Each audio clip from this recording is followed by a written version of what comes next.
Olá, sejam bem-vindos à nossa conversa de hoje.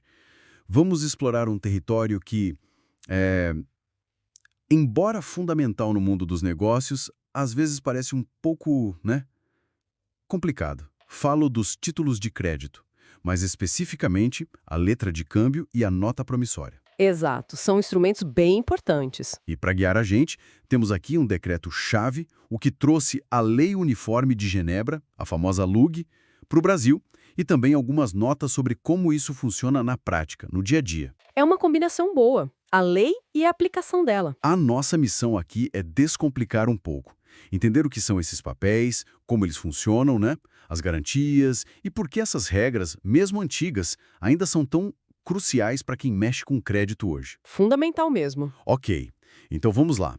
Para começar, acho importante a gente sacar que não é um contrato qualquer, uma promessa informal. De jeito nenhum. A letra de câmbio, a nota promissória, elas têm um status legal bem particular. Elas são feitas para circular, para passar de mão em mão, com mais facilidade. É a tal da negociabilidade. Isso. E tem mais, elas são consideradas título executivo extrajudicial. Ou seja, para cobrar na justiça é um caminho mais direto, Exatamente. E essa força toda, essa agilidade, vem de alguns princípios básicos do direito cambial. Estão lá no Código Civil, na LUG. O primeiro é quase físico, a cartolaridade. Cartularidade. O nome já diz, Cártula, papel. Isso. O direito de crédito está literalmente no documento. Você precisa ter o original, a cártula, para poder exigir o pagamento. Não vale cópia, não vale e-mail. Ah, então perder o título original é um problemão. É um problemão, sim.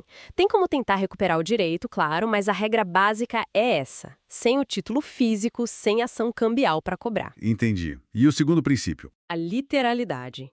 Simples e direto. Só vale o que está escrito no título. E do jeito que está escrito. Qualquer acordo por fora, condição que não está ali no texto, esquece. Para obrigação cambial, não vale. Se o título diz pagar R$1.000, é isso. Mesmo que tenham combinado outra coisa por fora verbalmente. Nossa, isso deve evitar muita briga, imagino. Dá uma segurança, Muita. Traz clareza.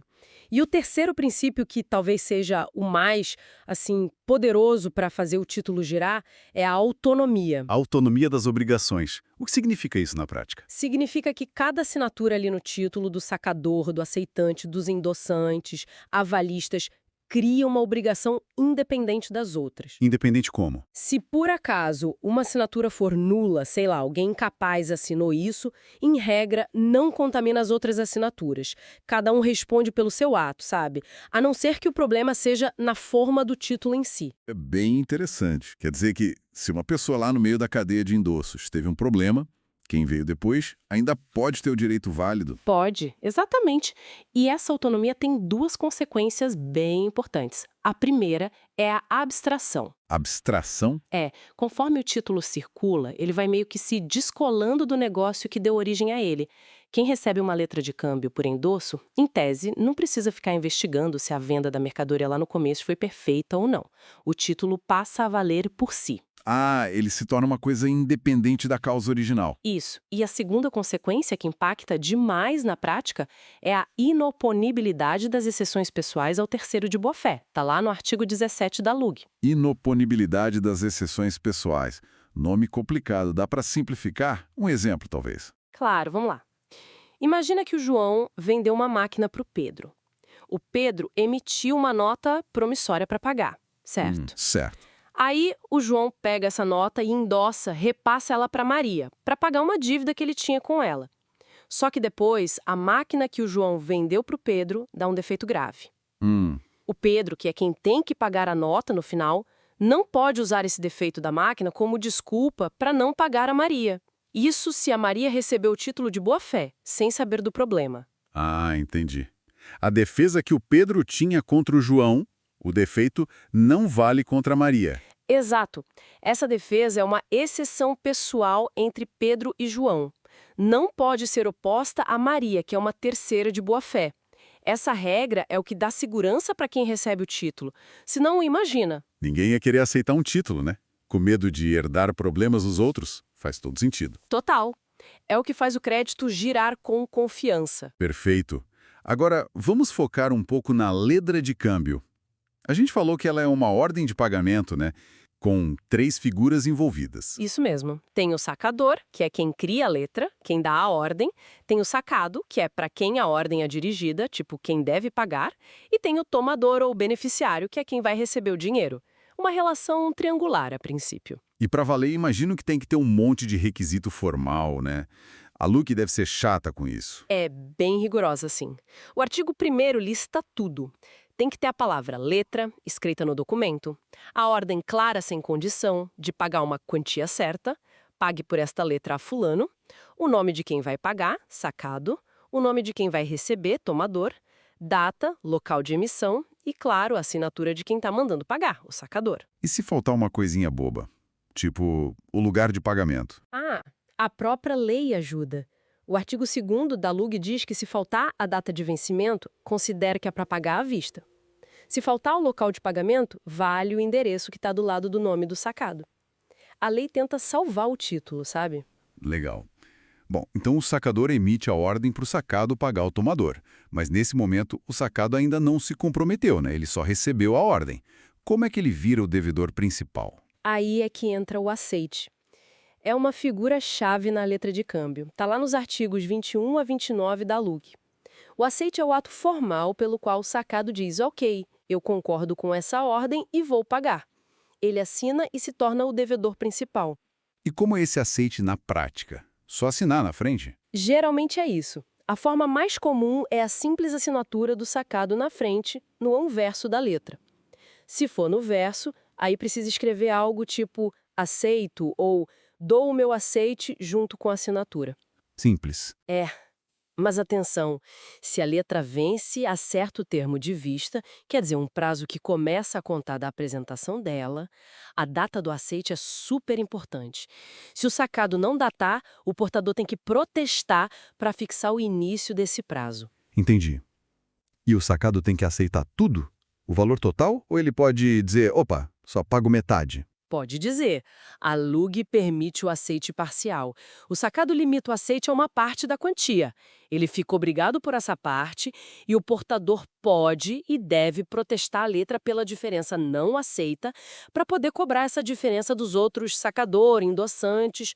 Ah, tá. E tem também o aceite modificativo. O sacado aceita, mas muda alguma coisa, tipo a data ou o local de pagamento.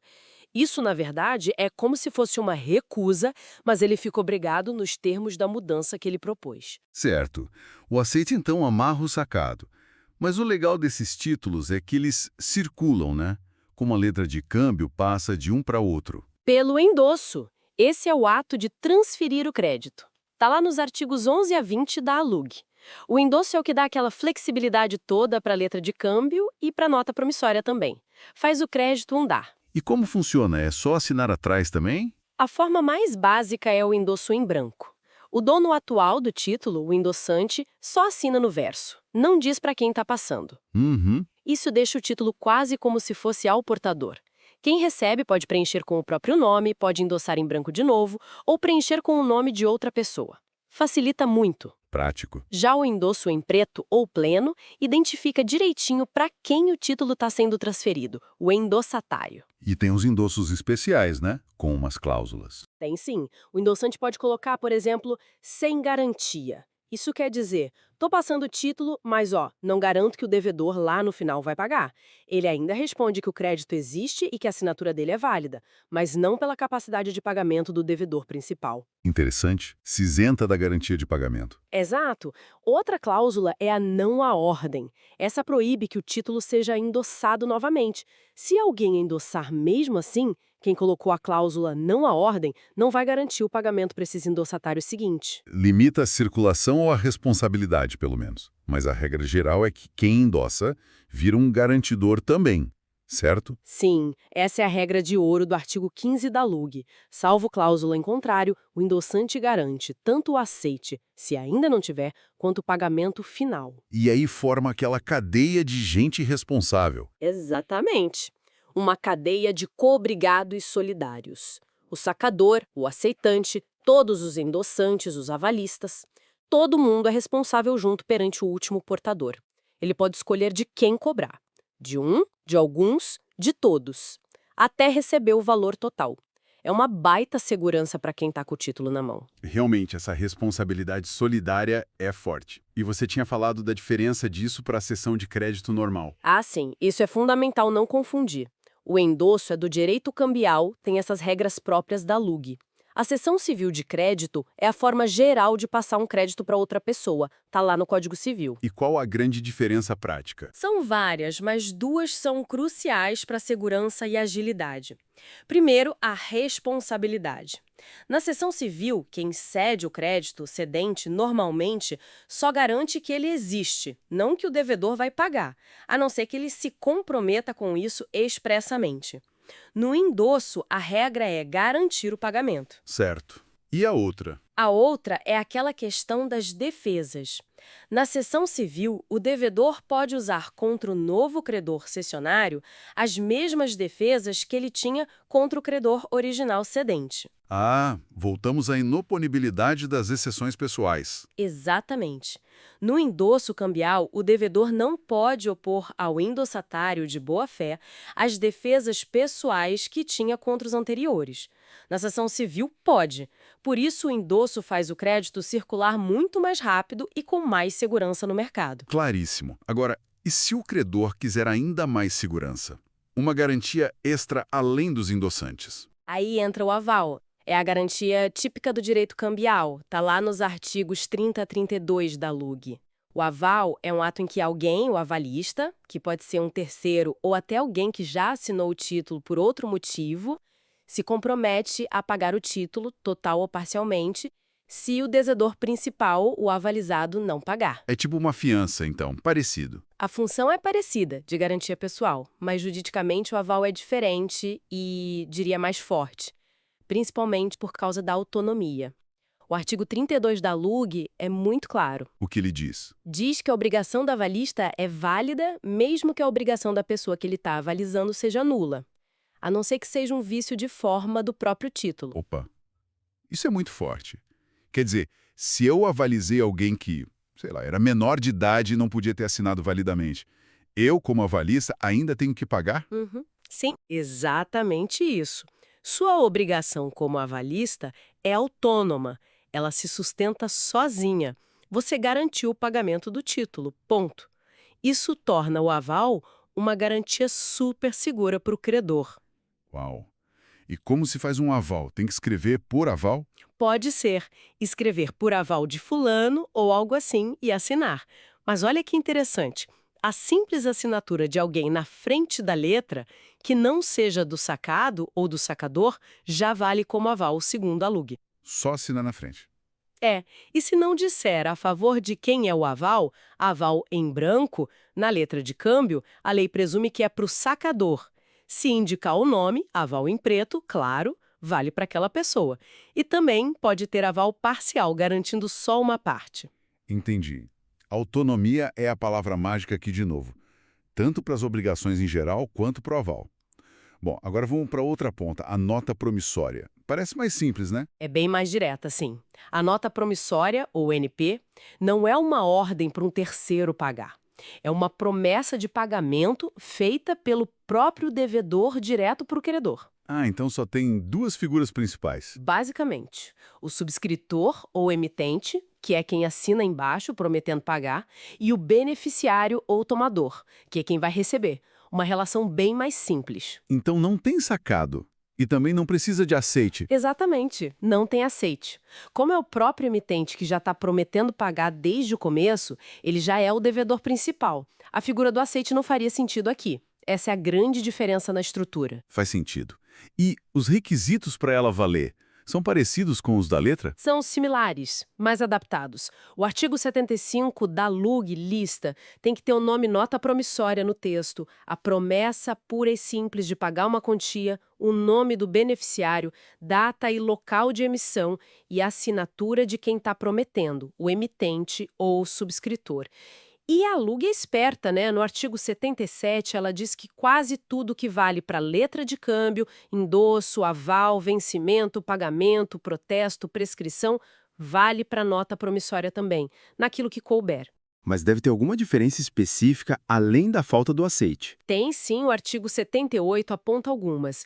Uma importante é no aval em branco. Lembra que na letra de câmbio, se não disser para quem é, presume-se que é para o sacador? Lembro. Na nota promissória, o aval em branco presume-se dado em favor do subscritor, do emitente. Ah, ok. Faz sentido. Ele é o devedor principal desde o início. Exato. Outra diferença é no vencimento a certo termo da vista. Como não tem aceite, aquele prazo que começa a contar da apresentação, aqui ele começa a contar da data do visto que o próprio subscritor tem que colocar na nota quando ela é apresentada a ele. Se ele não quiser dar o visto, tem que protestar para começar a contar o prazo. Entendi as adaptações. E toda essa base legal, essa estrutura toda para a LCNP, vem da Lei Uniforme de Genebra. Por que criaram essa lei lá atrás? Foi um esforço grande lá em 1930 para tentar unificar as regras desses títulos entre os países. O comércio internacional dependia muito desses papéis, né? Ter regras iguais facilitava tudo, dava mais segurança jurídica para as transações entre países. E o Brasil entrou logo nessa. O Brasil até participou das discussões, aderiu formalmente, mas demorou um bocado para trazer a lei para dentro do nosso sistema. Isso só foi acontecer mesmo em 1966, com aquele decreto 57.663. E é bom lembrar que o Brasil fez umas ressalvas, adaptou algumas coisinhas para a nossa realidade da época, mas o grosso, a estrutura principal da LUG, é o que vale para esses títulos aqui até hoje. Ótimo ter esse contexto. Então, para a gente amarrar, letra de câmbio é uma ordem de pagamento, 3 partes, sacador manda sacado pagar tomador e depende do aceite para o sacado virar devedor principal. Isso. Nota promissória é uma promessa direta, 2 partes, subscritor promete pagar tomador, sem aceite. Perfeito. E os 2 títulos seguem aqueles princípios. Cartularidade, precisa do papel, literalidade, só vale o que está escrito, e autonomia, obrigações independentes. E a autonomia leva à abstração e à inoponibilidade das exceções pessoais, aquela proteção super importante para quem recebe título de boa-fé. Exatamente, são os pilares. E a gente viu como eles circulam, endosso, com suas variações, e como podem ser garantidos, aval, com sua autonomia forte, criando aquela cadeia de responsabilidade solidária, tudo com base na LUG, que está valendo aqui no Brasil. É isso aí. Então, o que fica disso tudo? Acho que fica claro que entender esses mecanismos, mesmo os que o básico, que significa cada assinatura, a importância do aceite na LC, como funciona um endosso, a força do aval, é essencial para usar esses títulos sem dor de cabeça, né? Seja emitindo, recebendo, negociando. Com certeza, evita muita surpresa desagradável e ajuda a garantir os direitos de cada um. Exato. E sabe, pensando nisso tudo, fica uma reflexão. A gente falou tanto da cartularidade, da necessidade do documento físico, né? Que é algo tão central na LUG, na tradição desses títulos. Sim. Como fica isso no mundo cada vez mais digital? Onde a gente fala de contrato eletrônico, assinatura digital, desmaterialização, parece um confronto direto, né? Essa exigência do papel versus a digitalização de tudo nas finanças. É verdade. Como será que essas regras, pensadas para o papel lá em 1930, vão se adaptar? Ou como já estão se adaptando para os títulos eletrônicos, para o crédito digital? É um desafio interessante, né? Para o direito, para o mercado. Fica aí para a gente pensar. Nossa, excelente provocação para o final. Como conciliar essa tradição secular do papel com a velocidade do digital? Muito bom. Olha, muito obrigado por essa conversa. Foi super clara, cheia de detalhes importantes. Eu que agradeço o espaço. É sempre bom discutir esses temas. E obrigado a todo mundo que acompanhou a gente nessa exploração pelo mundo das letras de câmbio e notas promissórias. Esperamos que tenha sido útil. Até a próxima!